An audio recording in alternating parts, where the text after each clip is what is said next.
Melayu, Cina, India boleh beli. Sampai tengok rumah dekat Batu Pahat semi-D harga dia 3 lebih. Semi-D 3 lebih, jarang nak jumpa kat Batu Pahat ni. So ini ada satu projek dekat Taman Seri Sulong.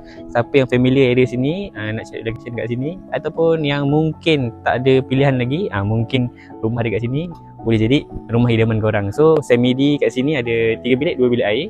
Dan kalau ambil corner lot, bilik air dia extra 1. Jadi 3 bilik dan 3 bilik air. Okay guys, harga dia saya boleh kata okay.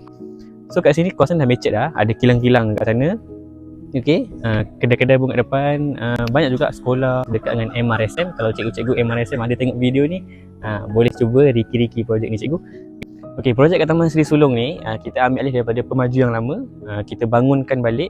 Mana-mana yang kalau tengok kosong-kosong ni, sebenarnya ini dia punya title adalah semi-D, bukan dot bungalow ke apa.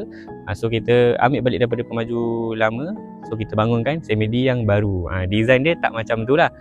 Design dia macam ni. Okay, cantik tak? Moden kan? So kalau korang rasa berminat kena dengan kelayakan, boleh cepat-cepat PM saya. Unit untuk fasa 1 ni kita bangunkan 26 unit saja. So Melayu, Cina, India boleh beli. Ingat property, ingat Nabil, Roslin, PM.